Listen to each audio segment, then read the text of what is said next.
नमस्कार दोस्तों, कैसे हैं आप लोग। उम्मीद करता हूं आप लोग बहुत अच्छे होंगे और आपकी तैयारी बहुत अच्छे से चल रही होगी।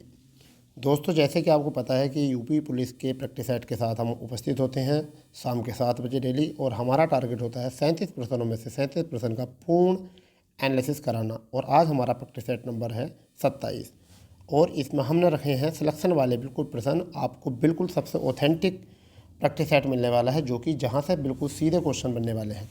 ठीक है दोस्तों, मैं उम्मीद कर रहा हूँ कि आप लोग बहुत एंजॉय कर रहे होंगे। एक बार प्रैक्टिस सेट देखिए, अपना एनालिसिस कीजिए, स्कोर भेजिए, जब हम आपको बताते हैं कि आप कितने मजबूत हैं। अगर आपको हिंदी करनी है बहुत अच्छी और पूरी हिंदी में करना है अपने आप को एनालिसिस, तो हमारे सेट से जुड़ जाएं। ठीक है दोस्तों, तो शुरू करते हैं हम अपना पहला क्वेश्चन। ठीक है दोस्तों, अब पहला क्वेश्चन शुरू करने से पहले हम टैगलाइन शुरू करते हैं अपनी। क्या है कि हारा वही जो लड़ा नहीं। ठीक है, तो अब हम शुरू करने वाले हैं। पहला क्वेश्चन क्या है हमारा। ठीक है भाई, अब पहला क्वेश्चन देखिए। सामान्य हिंदी का पहला क्वेश्चन क्या है। जुगुप्सा कौन से रस का स्थायी भाव होता है।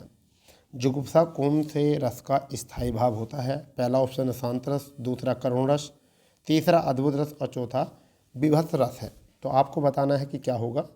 तो शायद आपको यहाँ से मिल गया होगा जुगुप्सा किस रस का उदाहरण है या किसका स्थायी भाव है। तो आपका ये है विभत्स रस का। ठीक है, अब विवश रस में क्या होता है। देखिए, आलम्बन जो होता है वो घृणित वस्तुएं होती हैं। आश्रय आलम्बन जो होता है वो दृश्य की प्रत्यक्ष करने वाले व्यक्ति होते हैं। संचारी भाव जो होता है वो क्या होता है, मोह, गिलानी, अपस्मा, व्यधि वगैरह वगैरह ये होते हैं। ठीक है, रसों की संख्या कितनी होती है, 9 होती है। जबकि कुल कितने होते हैं, 11 होते हैं। जबकि नाटक में आपके 8 रसों का प्रयोग किया जाता है, शांत रस का प्रयोग उसमें नहीं किया जाता। ठीक है, शांत रस आपका निर्वेद होता है। अद्भुत का आपका अद्भुत दृश्य, यानी कि आपका अद्भुत दृश्य जो देखकर किसी के मन में एकदम चौंकने वाली बात आ जाए, तो वो क्या होता है, अद्भुत रस। करुणा मतलब दया वाली भाव जब पैदा होते हैं तो उसको हम क्या कहते हैं, करुणा रस यहाँ से कहते हैं। सारे रस हमारे यहाँ से क्लियर हो चुके हैं, बट जुगुप्सा किसका सही आंसर है, वह है आपका विवश, ऑप्शन नंबर डी। दूसरा प्रश्न क्या है, निम्नलिखित चिन्हों में से पूर्ण विराम को पहचानिए। तो देखिए, ए विकल्प है, बी विकल्प है, सी विकल्प है, डी विकल्प। आपको बताना है पूर्ण विराम कौन सा है।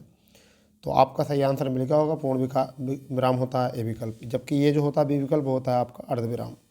कौन सा होता है, अर्ध विराम। आपका जो ये सी विकल्प है ये होता है योजक चिन्ह। क्या होता है, योजक चिन्ह होता है। कैसा होता है, योजक चिन्ह। डी विकल्प जो है वो प्रश्नवाचक होता है। ठीक है, अगर हम बात करते हैं आपको उद्धरण चिन्ह का, तो उद्धरण चिन्ह में ये इस तरीके से उद्धरण लगे होते हैं, उद्धरण चिन्ह होता है। ठीक है, अगर हम बात करें हंस पद, तो हंस पद ये होता है। ठीक है, टीका चिन्ह जो होता है वो ये होता है आपका टीका चिन्ह। निर्देशांक का क्या होता है, निर्देशांक ये होता है। तो ये सभी चिन्हों को आपको जो है याद रख लेना है। तीसरा प्रश्न है अंधों में काना राजा। तीसरा है अंधों में काना राजा। लोकोक्ति का अर्थ है मूर्खों के बीच एक अल्पज्ञ व्यक्ति, ओछे व्यक्तियों में ऐंठन होती है, बहुत ही लालची, अकेले आदमी मजबूर होते हैं। बताइए क्या आपका आंसर हो जाएगा। तो आपका हो जाएगा ए विकल्प सही, मूर्खों के बीच एक अल्पज्ञ व्यक्ति। ठीक है, चौथे प्रश्न की तरफ चलते हैं। चौथा प्रश्न क्या है, निम्नलिखित वाक्य में अशुद्ध वाक्य को पहचानिए। श्रीमती गांधी भारत की प्रधानमंत्री थी, मेरे ऊपर कृपा करें। अशुद्ध बताना है। मेरे घर के सामने पाठशाला है, वहाँ भारी भीड़ थी। बताइए क्या है। बहुत अच्छे से बताएंगे आप। देखिए यहाँ पर क्या है, श्रीमती गांधी भारत के प्रधानमंत्री थे, बिल्कुल सही है। ठीक है, मेरे घर के सामने पाठशाला है, ये भी बिल्कुल सही है। वहाँ भारी भीड़ थी, ये भी सही है। जबकि ये गलत है, मेरे ऊपर, मेरे नहीं होता, यहाँ होता मुझ पर। क्या होता है यहाँ पर, मुझ पर, मुझ पर। तो मेरे ऊपर की जगह पर क्या था, मुझ पर कृपा करें। तो ये था इसमें एरर पार्ट। ठीक है बेटा, चलिए पाँचवें प्रश्न की तरफ चलते हैं। पाँचवा प्रश्न क्या है, जिस वाक्य में साधारण और मिश्र वाक्य का मेल संयोजक अव्ययों द्वारा होता है उसे हम क्या कहते हैं। बात को समझिए, साधारण वाक्य या सरल वाक्य, मिश्र वाक्य को मेल संयोजक अव्यय से, किससे, संयोजक अव्ययों के साथ द्वारा होते हैं, उसे क्या कहते हैं। मिश्र वाक्य, संयुक्त वाक्य, सरल वाक्य, प्रश्नवाचक वाक्य। क्या होता है जल्दी बताओ। यहाँ पर आपका हो जाएगा आपका बी विकल्प, यानी कि संयुक्त वाक्य। मैं आपको उदाहरण देता हूँ। राम ने बहुत परिश्रम किया किंतु असफल रहा। तो यहाँ पर जो किंतु शब्द आया है, किंतु जो आया है, ये किसे जोड़ता है, ये जोड़ रहा है आपका, ठीक है, ये जोड़ रहा है आपको किसको, ये मिश्र वाक्य से वाक्यों को जोड़ रहा, 2 वाक्यों को, ठीक है। यानी राम ने बहुत परिश्रम किया किंतु क्या हुआ, किंतु असफल रहा, ठीक है भाई। चलिए बहुत अच्छी बात है। आ जाते हैं छठे प्रश्न की ओर। बहुत प्यारा प्रश्न है, बहुत कुछ सीखने मिलेगा। जिस वाक्य में कर्ता की प्रधानता होती है, लिंग वचन प्राय कर्ता के अनुसार होते हैं, यानी लिंग भी और वचन भी कर्ता के अनुसार होते हैं, उन्हें क्या कहते हैं, कर्मवाच्य, कर्तवाच्य, भाववाच्य, सरलवाच्य। बताइए क्या होगा आपका आंसर। ठीक है, तो आंसर मिल गया होगा बहुताकृत वाच्य। समझिए अब, जिस वाक्य में कर्ता की प्रधानता होती है, लिंग वचन कर्ता के अनुसार होते हैं, वो क्या होता है, कृतवाच्य। उदाहरण के तौर पर क्या हो जाएगा, राम पुस्तक पढ़ता है, तो राम पुस्तक पुस्तक पढ़ता है। अब देखिए पुस्तक स्त्रीलिंग है, पर फिर भी राम के अनुसार जो है क्रिया ये पढ़ता है, ठीक है। तो क्लियर हो गया यहाँ से। कर्मवाच्य क्या होता है उसे भी समझिए। जिस वाक्य में कर्म की प्रधानता होती है, लिंग वचन कर्म के अनुसार आए, वहाँ कर्मवाच्य होता। जैसे पुस्तक राम के द्वारा पढ़ी जाती है, पुस्तक राम के द्वारा पढ़ी जाती है, तो किसके द्वारा पढ़ी जाती है, राम के द्वारा क्या पढ़ी जाती है, पुस्तक। तो देखिए पुस्तक के अनुसार आया है क्रिया, पुस्तक राम के द्वारा पढ़ी जाती है। क्लियर। भाववाच्य क्या होता है उसे भी समझिए। जिस कार्य में न तो कर्ता और न ही कर्म की प्रधानता होती है, केवल भाव की प्रधानता होती है, उसे हम भाववाच्य कहते हैं। जैसे उससे लिखा नहीं जाता, उससे लिखा नहीं जाता, तो फीलिंग के अनुसार सब चीज़ आई है, क्या ये फीलिंग के अनुसार। तो मैं उम्मीद करूँगा कि आप लोगों को समझ में आ गया होगा। चलिए 7वां प्रश्न क्या है, निम्नलिखित वाक्यों में से अपूर्ण भूतकाल पहचानिए। अपूर्ण भूतकाल पहचानना है। अपूर्ण भूतकाल, रामू खाना खा रहा था, माँ खाना बना चुकी है, मुझे बाहर जाना है, हम घूमने जाएंगे। बताइए अपूर्ण भूतकाल तो आपका हो जाएगा रामू खाना खा रहा था, ठीक है।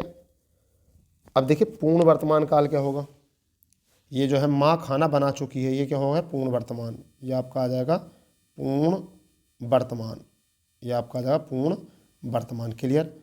मुझे बाहर जाना है, ये आ गया वर्तमान काल का, केवल वर्तमान काल का, ठीक है। हम घूमने जाएंगे, भविष्य काल का आ गया, किसका आ गया, भविष्य काल का। ये याद रखना है, ठीक है। भविष्य काल में 6 पद होते हैं, वर्तमान में 5 होते हैं, जबकि भविष्य में 3 होते हैं, वर्तमान में 5 होते हैं, और आपके पास्ट में जो होते हैं वो 6 होते हैं, ठीक है। आगे चलते हैं, क्या है 8वां प्रश्न देखते हैं क्या है। निम्नलिखित शब्दों में से कौन सा शब्द सदैव बहुवचन होता है, लड़का, प्राण, घोड़ी, चिड़िया। सदैव तो कौन सा हो जाएगा, प्राण हो जाएगा यहाँ पर आंसर। यहाँ कुछ शब्द लिख लो जो सदैव बहुवचन रहते हैं, जैसा आंसू, आंसू, दर्शन, क्या लिखना है, दर्शन, हीरा, बाल, हस्ताक्षर,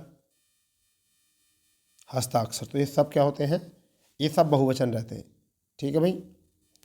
चलिए 9वें प्रश्न की तरफ चलते हैं, क्या है। स्त्रीलिंग पुल्लिंग का कौन सा जोड़ा सही नहीं है, देव देवी, देव देवी, मामा मामी, कांत कांति, गधा गधी। जल्दी बताओ। देवी देव देवी सही होता है, मामा मामी भी सही होता है, गधा गधी भी सही होता है, ये गलत है, सी विकल्प गलत है। कांत कांति नहीं होती, कांता होता है, कांत कांता, ये पहले होता है स्त्रीलिंग, ठीक है, और फिर कांत यानी कांत कांता, तो स्त्रीलिंग पुल्लिंग ये होता है। देव देवी स्त्रीलिंग पुल्लिंग वाला पुल्लिंग स्त्रीलिंग होता है सही, ठीक है। मामा मामी भी ये भी सही जोड़ा होता है, गधा गधी भी जोड़ा। इस पर मत ध्यान दो कि पहले स्त्रीलिंग लिखा हुआ पुल्लिंग, भाई ये बताओ जोड़ा सही होना चाहिए, परंतु कांत कांता होता, कांति नहीं होता, तो यहाँ पर सी पार्ट में एरर है, ठीक है भाई। चलिए 10वें प्रश्न की तरफ चलते हैं। 10वां प्रश्न क्या है, हिंदी में शब्दों के बाद जुड़ने वाले शब्दांशों को क्या कहते हैं, सर्वनाम, परसर्ग, सर्वनाम या परसर्ग, संज्ञा या विशेषण। तो आपको संज्ञा मतलब क्या बताना है आपको। सबसे पहले हम सर्वनाम कह सकते हैं, सर्वनाम, परसर्ग, संज्ञा, विशेषण। जल्दी बताओ वाक्य क्या है, एक बार वाक्य देख लीजिए। हिंदी में शब्दों के बाद जुड़ने वाले शब्दांशों को क्या कहते हैं, तो क्या कहते हैं, परसर्ग कहते हैं। जैसे राम के भाई, तो यहाँ पर क्या आया है, के आया है, ठीक है, तो इसे कहते हैं परसर्ग। ठीक है भाई, इसे ही हम क्या कहते हैं, परसर्ग कहते हैं। 11वें क्वेश्चन की तरफ अग्रसर होंगे। निम्नलिखित शब्दों में से शुद्ध शब्द को पहचानिए। आशीर्वाद, आजीविका, अध्ययन, ऊनी। शुद्ध वाक्य पहचानना है, शुद्ध शब्द पहचानना है। ठीक है भाई, शुद्ध पहचानना, तो आपका आंसर मिल गया होगा आपको, आजीविका सही होता है। ठीक है, देखिए आशीर्वाद ऐसे लिखा हुआ नहीं होता, आशीर्वाद ऐसे लिखा हुआ होता है, ध्यान दो। आशीर हो गया, बै आप लगेगा रै, आशीर्वाद। अध्ययन भी गलत लिखा हुआ है, ए आधा ध, ठीक है, फिर यह पूरा यह न, अध्ययन ऐसे लिखा होता। ऊनी में बड़ा ऊ होता है, न ई, ऊनी, ये होते हैं भाई। ठीक है, चलिए 12वां प्रश्न देखते हैं क्या है। जिसकी कोई उपमा ना दी जा सके के लिए एक। अनुपमेय, अल्पज्ञ, ज्ञानी, अनुज्ञानी। विकल्प ए विकल्प इज द राइट आंसर। ठीक है, जिसकी कोई उपमा ना दी जा सके उसे कहते हैं अनुपम। अल्पज्ञ क्या होता है उसको समझिए, बहुत कम जानने वाला, बहुत कम जानने वाला, बहुत कम जानने वाला क्या होता है, अल्पज्ञ। ज्ञानी क्या होता है, जिस किसी विषय का ज्ञाता, ज्ञानी को क्या कहते हैं, किसी विषय का ज्ञाता। ठीक है, अनुयायी क्या होता है, किसी दूसरे का अनुसरण करने वाला, किसी दूसरे का अनुसरण करने वाला क्या होता है, अनुयायी होता है। ठीक है, सब हो गए क्लियर। एक बार और मैं रिकॉल कर देता हूँ। अनुपम का मतलब होता है जिसकी कोई उपमा न दी जा सके। अल्पज्ञ होता बहुत कम जानने वाला। ज्ञानी किसी विषय का ज्ञाता। और अनुयायी होता किसी दूसरे का अनुसरण करने वाला। चलिए 13वें प्रश्न की तरफ चलते हैं। लौकिक जगत की माया में सभी फंसे हुए हैं, रेखांकित शब्द है लौकिक। ठीक है, का सटीक विलोम क्या है, अलौकिक, कुटिल, सांसारिक, दुनियावी। तो लौकिक में क्या होता है, ए लग जाता है, अलौकिक हो जाता है। कुटिल का क्या होता है, सरल होता है, इसे भी लिख लो। कुटिल का क्या होता है, सरल होता है।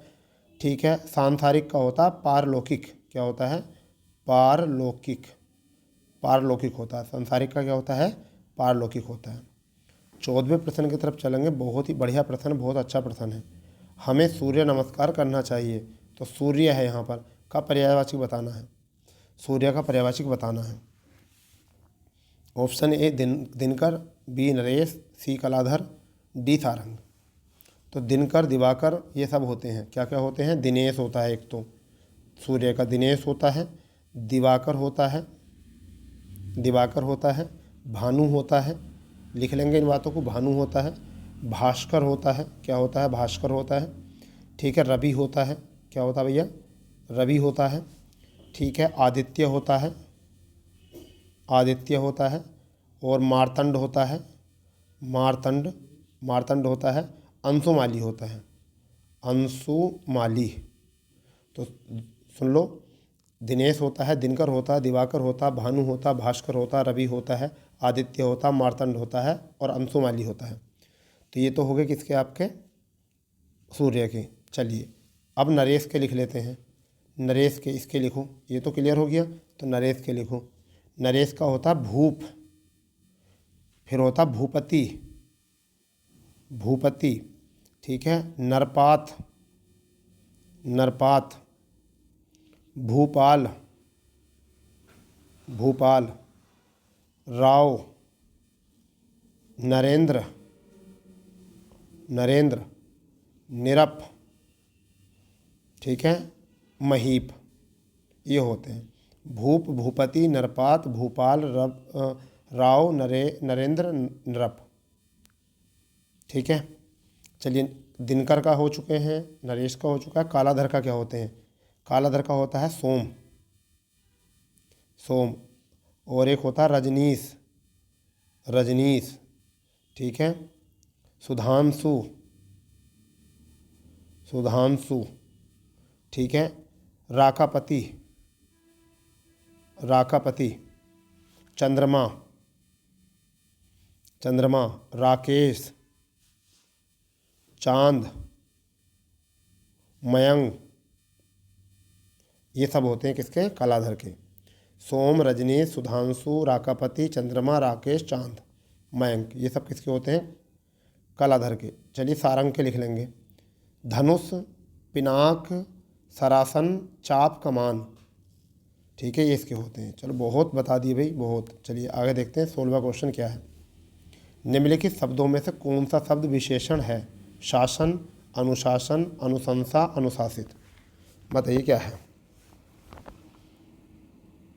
हाँ जी, तो क्या हो जाएगा? अनुशासित। कैसे बनेगा क्वेश्चन? क्वेश्चन बनेगा मोहन एक अनुशासित विद्यार्थी है, तो विद्यार्थी कैसा है? अनुशासित। इस तरीके से हो जाएगा ये सही, ठीक है। चलिए नेक्स्ट 16वां क्वेश्चन क्या है।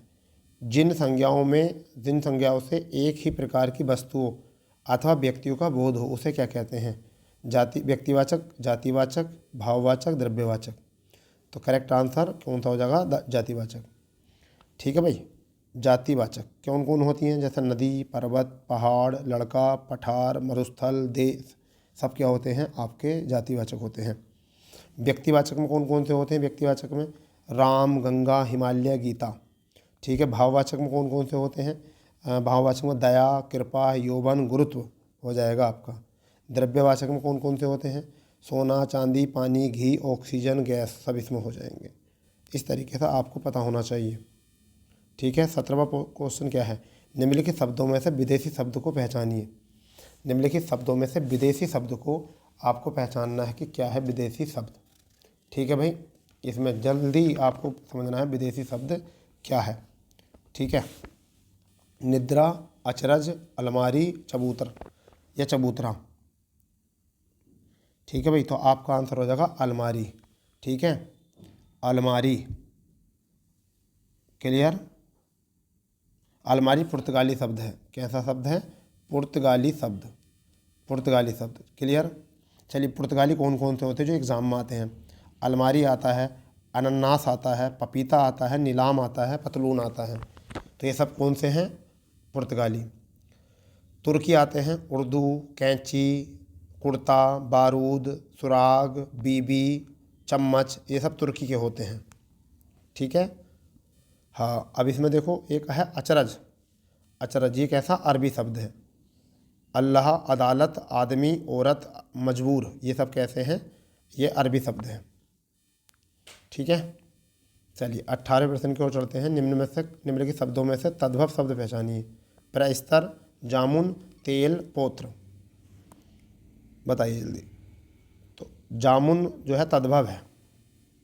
जामुन जो है तद्भव है क्योंकि जामू का तत्सम होता है जम्बू होता है। क्या होता है जामुन का?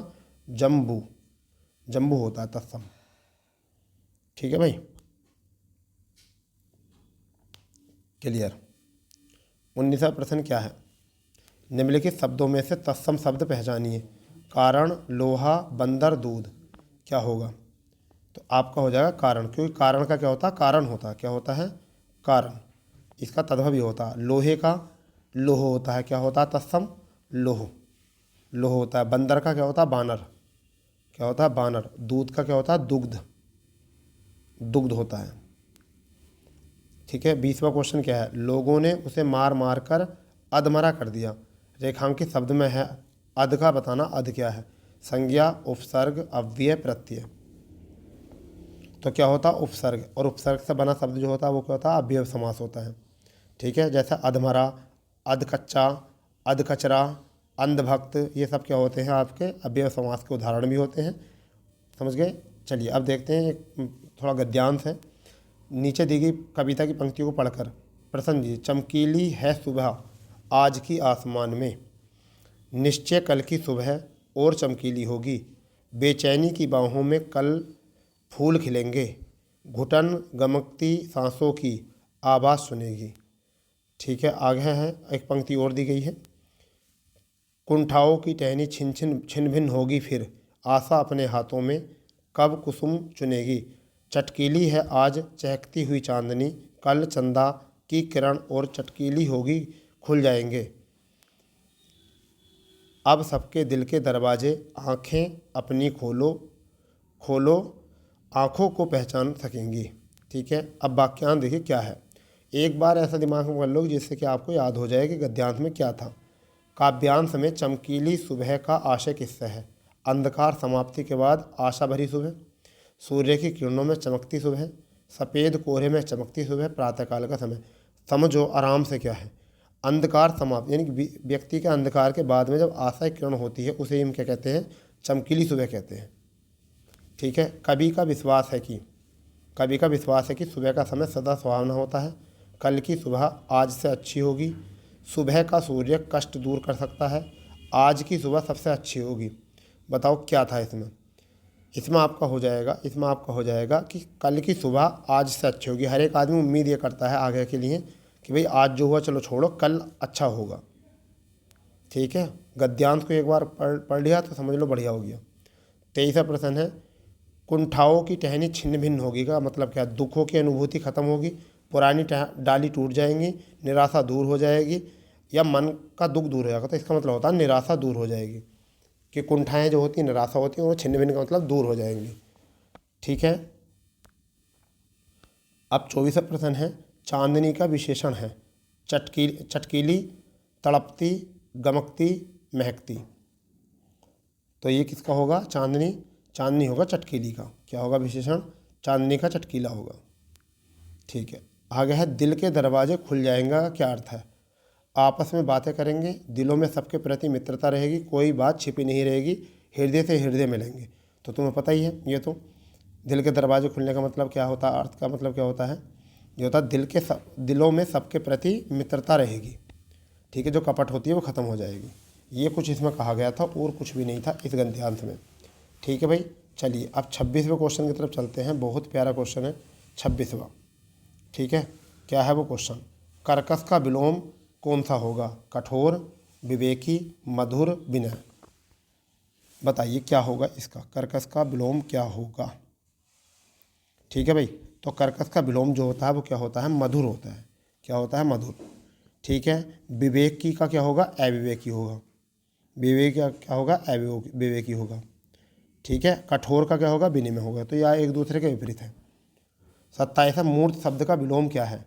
मूर्त शब्द का विलोम अमूर्त, प्रतिमूर्त, सम्मूर्त, अदृष्टांत। जल्दी बताओ क्या होगा? तो मूर्त का होता है अमूर्त, मूर्त का क्या होता है? अमूर्त, दृष्टांत का होता है अदृष्टांत। तो ये क्या होते हैं? दृष्ट होता है, दृष्ट का होता है अदृष्ट। 28वां प्रश्न बहुत प्यारा प्रश्न है, आज 10वीं की परीक्षा का आएगा क्या? परिणाम, परिमाण, परिणाम। तो क्या आएगा? रिजल्ट आएगा। रिजल्ट को हम क्या कहते हैं? ये तो पता होगा। रिजल्ट को क्या कहते हैं हम? परिणाम कहते हैं। क्या कहते हैं? परिणाम। 29वां प्रश्न क्या है?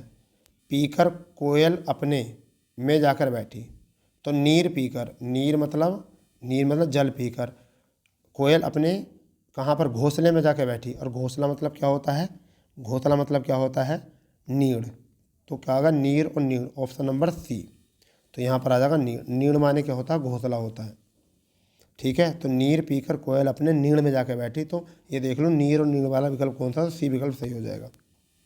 30वां प्रश्न है, पर्वत की तलहटी वाक्यांश के लिए एक शब्द क्या है? घाटी, उपत्यका, द्रोण, बेसिन। तो क्या होती है ये? उपत्यका होती है, उपत्यका। ठीक है। और ऊपरी को क्या कहते हैं? आदित्य का। क्या बोलते हैं? आदित्य का, जो ऊपरी भाग होता है आदित्य का बोलते हैं। ठीक है भाई। 31वां क्वेश्चन देख लें, जो अपने पद से हटाया गया हो उसे क्या कहते हैं? पदभ्रष्ट, पदनावत, पदनुगत, पदयुक्त। तो कौन सा हो जाता है? पदयुक्त होता है। 32वां प्रश्न देखेंगे। बहुत प्यारा प्रश्न है, का बरखा जब कृषि सुखाने तब कहा जाए जब कोई समय पर काम नहीं हो, समय को व्यर्थ गवा दिया जाए, समय का लाभ न उठाता हो, समय का पालन करता हो। जल्दी बताओ क्या है? जब कोई काम समय पर ना हो। तो ये आपका आंसर हो जाएगा ए विकल्प। 33वां प्रश्न बहुत प्यारा प्रश्न है। ठीक है। विपत्ति मोल लेना मुहावरे का अर्थ क्या है? बिना पत्तों की सब्जी लेना, जानबूझकर संकट में पड़ना, एक दवाई खरीदना, मुसीबत खरीदना। तो आंसर हो जाएगा जानबूझकर संकट में पड़ना। 34वां प्रश्न बढ़िया प्रश्न है, हाथ कंगन को आरती का लौकिक का मतलब क्या है? अहंकार की बातें करना, शक्तिमान की विजय होना, प्रत्यक्ष के लिए प्रमाण किया, सिद्धांतहीन मनुष्य। क्या है इसका? जल्दी बताओ। तो इसका आ जाएगा प्रत्यक्ष को प्रमाण की आवश्यकता क्या होती है। मैं यहाँ पर एक और बताना चाहता हूँ, गंगा गए गंगादास, जमुना गए जमुनादास। इसका मतलब क्या होता है, सिद्धांतहीन व्यक्ति होता है। इसमें जो होता है सिद्धांतहीन व्यक्ति का मतलब होता है गंगा गए गंगादास, जमुना गए जमुनादास। तो जैसे इसके सिद्धांत है ऐसे, ठीक है। जिसकी लाठी उसकी भैंस, जिसकी लाठी उसकी भैंस, उसे कहते हैं विजय, शक्तिशाली की विजय होती है। जिसकी लाठी उसकी भैंस, उसके लिए ही होता है, ठीक है। 35वां प्रश्न है, मुझे बताओ कि तुम्हारा जन्म कब और कहाँ हुआ। वाक्य का भेद है, सरल वाक्य, मिश्र वाक्य, संयुक्त वाक्य, मिश्र वाक्य, आश्रित वाक्य। तो क्या हो जाएगा, देखिए जब भी आता है की, तो वहाँ पर क्या आता है, की का की के जब भी होते हैं वो आता है मिश्र वाक्य। और जब एक से ज़्यादा वाक्य जुड़े होते हैं तो वो किस में होते हैं, सरल संयुक्त वाक्य में। तो ये जो है आपका बाद में वाक्य नहीं उपवाक्य है, तो यहाँ और तो गलत है, ठीक है, परंतु यहाँ की जो है वो सही है। तो किसके लिए आ जाएगा, मिश्र वाक्य के लिए। चलिए 36वें प्रश्न की तरफ चलते हैं। क्या है 36वां प्रश्न, सेकंड लास्ट प्रश्न है। उसने अपने को निर्दोष घोषित किया, सॉरी निर्दोष घोषित किया। क्या कह रहा, निर्दोष। सरल वाक्य मिश्र रूप में बनाइए, बहुत बढ़िया, मिश्र बनाना है। उसने कहा कि मैं निर्दोष हूँ, उसने कहा और वह निर्दोष घोषित हुआ। सी विकल्प है, उसने कहा कि उसे निर्दोष घोषित किया गया। डी विकल्प है, उसने कहा कि मैं अपने को निर्दोष घोषित करता हूँ। बताइए, ये क्वेश्चन जो है ना बड़े विकट क्वेश्चन होते हैं। इनमें बच्चा ना एग्ज़ाम में बैठ कर कन्फ्यूज हो जाता है कि कैसे बनाना है, इसे कन्वर्ट कैसे करना है, और ये भी इतना ही टाइम लेता है जितना रीजनिंग। तो इसमें सरल वाक्य को बनाना है किसमें, मिश्र वाक्य में। तो क्या बताना है, उसने कहा कि मैं निर्दोष हूँ, कि आ गया, अभी तो बताया था। 37वां और अंतिम प्रश्न क्या है, शुद्ध वाक्य छाटिए। शुद्ध वाक्य छाटिए क्या है, उस वन में प्रातःकाल के समय दृश्य बहुत ही सुहावना होता है। उस वन में सुबह के समय दृश्य बहुत ही सुहावना होता है। उस वन में प्रातःकाल का दृश्य बहुत ही सुहावना होता है। उस वन में सवेरे का समय बड़ा ही मनोरम होता है। बताइए जल्दी क्या है, समझ गए नहीं, क्या आपका आंसर हो जाएगा। देखिए इसमें जो है सुबह के समय नहीं आएगा, सुबह भी आया समय भी, प्रातःकाल का समय नहीं आएगा, गलत आ गया। उस वन में प्रातःकाल का दृश्य, तो सी विकल्प आपका हो जाएगा सही। तो हमारा सही आंसर क्या हो गया है, सी विकल्प। तो दोस्तों इस प्रकार आज का जो था हमारा सेशन था, 37 प्रश्न थे। एक दो प्रश्न, दो चार प्रश्न रिपीट भी हुए थे, परंतु ये आपको बताते हैं कि आपको जो पढ़ाया गया कि वो आपको याद था या नहीं। ठीक है, मैं उम्मीद कर रहा हूँ कि आप लोग बहुत एंजॉय कर रहे होंगे और आपका स्कोर भी अच्छा जा रहा होगा। ठीक है दोस्तों, इसी तरीके से अपनी तैयारी करने के लिए चैनल से जुड़े रहें। जो चैनल पर नए हैं वो चैनल को सब्सक्राइब कर सकते हैं, ज़्यादा से ज़्यादा शेयर कर सकते हैं। ठीक है, तो मिलते हैं नए सेशन पर, जब तक के लिए जय हिंद, जय भारत, वंदे मातरम।